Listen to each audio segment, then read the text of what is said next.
हम दुनिया भर से संवाद करते हैं लेकिन अपने परिवार से ही संवाद नहीं करते हैं। ये बड़ी समस्या है। ये एक भारत की क्या दुनिया की समस्या है? दुनिया की तो पहले ही समस्या रही है, सदियों से समस्या रही है। भारत की सदियों से ये समस्या नहीं रही है, लेकिन भारत की आज ये समस्या बन गई है। उसके कारण तमाम हो सकते हैं, लेकिन कारणों का निवारण करके ही हमें आगे बढ़ना है। तो परिवार में जो संवाद होना चाहिए, उस संवाद, प्रणाम भाई साहब, तो जो परिवार के भीतर संवाद कम हो रहा है, वो संवादहीनता, हम बाहर कितना भी बोल लें लेकिन भीतर से खोखलापन रहता है।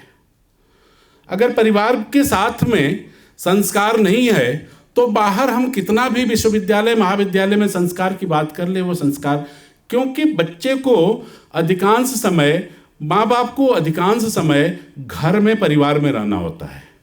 तो परिवार जो सबसे छोटी इकाई लेकिन महत्वपूर्ण इकाई है, लेकिन दुर्भाग्य से आज के दिन में परिवार एक घर में होता है और एक घर में एक कमरे में लोग होते हैं और एक कमरे में एक बिस्तर पर होते हैं, लेकिन साथ साथ नहीं होते हैं। कष्टदायी स्थिति है। उसके तमाम कारण है। एक कारण ये आधुनिक जो डिजिटल विचलन है, वो भी एक बड़ा कारण है। डिजिटल विचलन बहुत बड़ा कारण बन गया है। वो एक शक्ति हो सकती है, लेकिन शक्ति से ज़्यादा सीमा हमारी बनती जा रही है। शक्ति का हमें आराधन करना चाहिए, शक्ति का हमें उपयोग करना चाहिए, लेकिन उसकी सीमाओं को देख करके उसका परित्याग भी करना चाहिए। हम लोग शरीर को स्वस्थ रखने के लिए कहते हैं कि सप्ताह में 1 दिन व्रत होना चाहिए, साल में 9 दिन नवरात्रि की व्रत होनी चाहिए, लेकिन इस डिजिटल का व्रत 1 घंटे भी नहीं हो पा रहा है, कुछ मिनट भी नहीं हो पा रहा है वो व्रत, और वो हमारे दिल और दिमाग दोनों को खराब कर रहा है। जो भोजन का जो शरीर पे दुष्प्रभाव पड़ता है वो तो कुछ कम पड़ता है, लेकिन उसका जो दुष्प्रभाव पड़ता है वो शरीर के साथ साथ दिमाग पर भी पड़ता है। और वो जो विचलन है, उसकी वजह से जो परिवार में संवाद कम हुआ है, उसको कैसे ख़त्म करें। राजभवन में जाते हैं, विश्वविद्यालय के गेट अधिकारी के कमरे में जाते हैं, मोबाइल को बाहर रख करके जाते हैं। क्या घर में भी ऐसी कोई व्यवस्था, जगह बनाई जाए क्या कि वहाँ पर सारे मोबाइल को कम से कम 2-4 घंटे के लिए रख दिया जाए? कि अगर 2-4 घंटे के लिए घर में एक कोना बनाया जाए जहाँ पर मोबाइल को रख दिया जाए, तो सब लोग मजबूरी में ऐसे ही थोड़ी देर बातचीत करेंगे। अभी खाने के टेबल पर भी मोबाइल, बेडरूम में भी मोबाइल, ड्राइंग रूम में भी मोबाइल, हर जगह मोबाइल। तो ये संवाद को कम कर रहा है, और जब संवाद को कम कर रहा है तो न चाहते हुए विवाद बढ़ रहा है। परिवार के भीतर जो विवाद बढ़ रहा है वो पति पत्नी का जितना बढ़ रहा है, वो तो दोनों थोड़े समझदार हैं, फिर भी बर्दाश्त कर लेते हैं लड़ झगड़ करके। लेकिन जो बच्चों का विवाद बढ़ रहा है, भाई और बहन का विवाद बढ़ रहा है, भाई भाई का विवाद बढ़ रहा है, बहन बहन का विवाद बढ़ रहा है, वो बड़ा कष्टदायी है। उसको आप कितना भी समझा लीजिए, उसकी समझ से परे है, क्योंकि उसको वो अपने आप को अधिक ज्ञानी उस मोबाइल की वजह से समझता है। जो रील देखता है उसको रियल समझ लेता है, जबकि रील और रियल में बहुत जमीन आसमान का अंतर है। लेकिन उस रियल को समझ करके कभी कभी घर में रहने वाली पत्नी भी उस रील को देख करके रियल समझ लेती है, कभी कभी पुरुष भी घर में उस रील को रियल समझ लेता है, और फिर उसी तरह से आचरण करने लगता है, या उसी तरह से सामने से उम्मीद करने लगता है कि ऐसा होगा। तो ये जो एक बड़ी समस्या है, उसको हमें ख़त्म करना है। किस तरह से हम अपने घर में पड़ोसियों को बुलाएं और पड़ोसियों के घर में खुद जाएं, ये भी ख़त्म हो गया। पहले महानगरों में ख़त्म हुआ था, अब सब जगह ख़त्म हो गया है। गांव में भी ख़त्म हो गया, गांव में बल्कि ज़्यादा ख़त्म हो गया। महानगरों में तो फिर भी थोड़ा बहुत फिर से बढ़ रहा है, क्योंकि आधुनिकता के बाद उत्तर आधुनिकता आती है, एक सर्किल है। उसके बाद तो अब अपने अपने फ्लैट में रह करके लोग दुखी हो गए हैं, तो कॉमन प्लेस सोसाइटी में बनाने लगे हैं। लेकिन गाँव में वो चौपाल जो कॉमन प्लेस था वो गायब हो गया। गाँव में वो बड़ी समस्या हो गई है। कोई पड़ोसी से इंटरेक्ट करने की नहीं। दीपावली के दिन, होली के दिन पहले जाते थे प्रसाद बांटने के लिए, गांव में सबके घर घर घूम घूम करके दीपावली के दिन प्रसाद बांटते थे, लेकिन अभी वो परंपरा खत्म हो रही है। अभी जो है दीपावली था, तो हमने कहा दीपावली मिलन महीने भर होना चाहिए, और हमने अपने विश्वविद्यालय में दीपावली मिलन जो है बहुत देर से किया। मैंने कहा जब नगर की दीपावली मिलन खत्म हो जाए तब भी याद रहना चाहिए कि दीपावली एक दिन का त्यौहार नहीं है, बल्कि रोज़ का हमारा त्यौहार होना चाहिए, रोज़ मिलन का त्यौहार होना चाहिए। रोज़ हमें अपने कर्मचारियों के साथ, अधिकारियों के साथ, अपने परिवार के साथ, पड़ोसियों के साथ बैठना चाहिए। ये अगर ख़त्म होगा तो फिर समस्याएं बढ़ी हैं।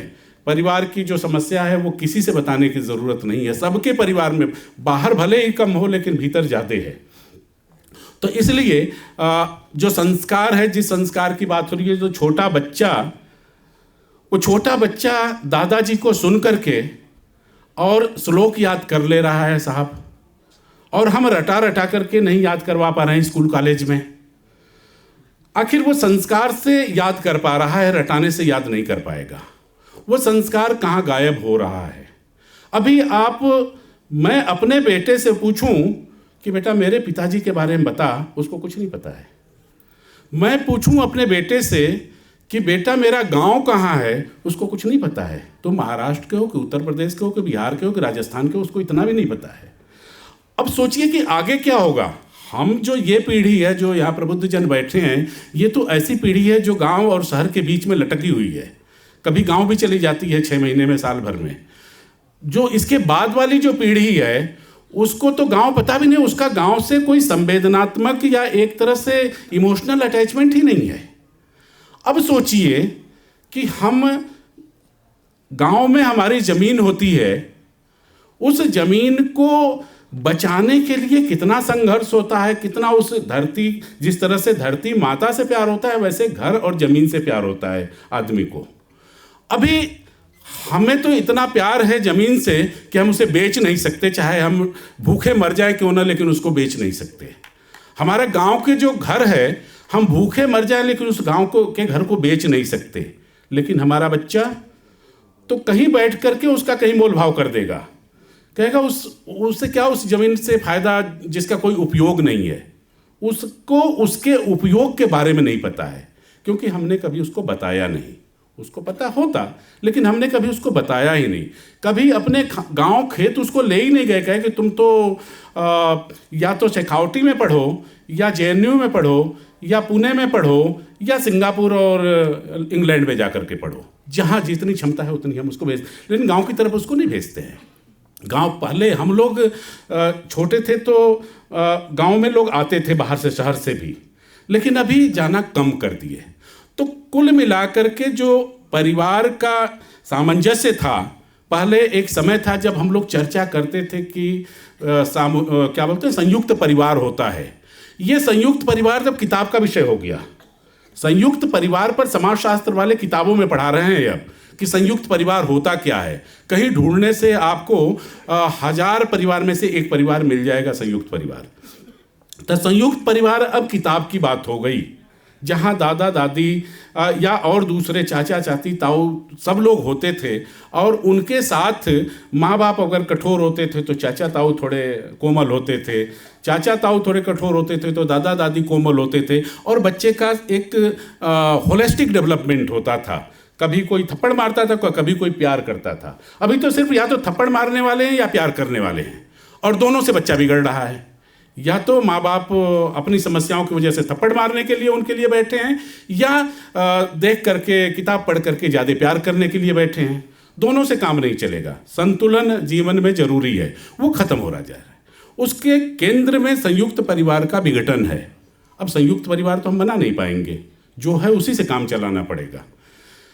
हम जब बड़े होने लगे थे तो बताया कि साहब मारुति परिवार आ रही है। ये मारुति परिवार क्या है? जहाँ पति होगा, पत्नी होगा, बेटे होंगे, बेटी होगी, यानी कि एक पति पत्नी बेटे बेटी ये परिवार होगा। अभी आपके बाद जो परिवार आ रहा है उसमें बेटा बेटी भी गायब है, उसमें से सिर्फ पति पत्नी है, और ये दोनों समानांतर चल रहा है। पहले समय 100 साल में बदलता था, 50 साल में बदलता था, फिर 10 साल में बदलता था, फिर साल भर में बदलने लगा। अभी तो हर महीने बदल रहा है परिवार, माने समाज। तो पति पत्नी बच्चे के बाद पति पत्नी वाला एक परिवार हो गया, जिसमें बच्चे की ज़रूरत नहीं है, कभी ज़रूरत होगी तो गोद ले लेंगे कहीं से। बस उसके बाद जो नई स्थिति आ गई है उसमें पति पत्नी की स्थिति भी गायब हो गई है।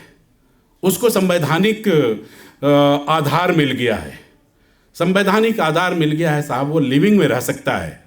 और लिविंग में रहने के जो दुष्परिणाम है वो भी देखने को मिल रहे हैं। ऐसा नहीं है कि दुष्परिणाम नहीं मिल रहे हैं। लिविंग में रहना अच्छा है बुरा है ये बहस का विषय है, लेकिन उसके जो दुष्परिणाम हैं वो अच्छे परिणाम हो तो खुशी की बात होगी, लेकिन बुरे परिणाम देखने को मिल रहे हैं। तो ऐसी स्थिति में जब हमारा परिवार एक तरह से ख़त्म हो रहा है, या परिवार अगर दुर्भाग्य से या संयोग से या सुयोग से जो भी कहें अगर बचा भी है, बच्चे आपके साथ हैं भी पति पत्नी के साथ में, तो भी सारे अलग अलग कमरे में हैं या अलग अलग जगह में हैं, एक साथ बैठने के लिए उनके पास समय नहीं है।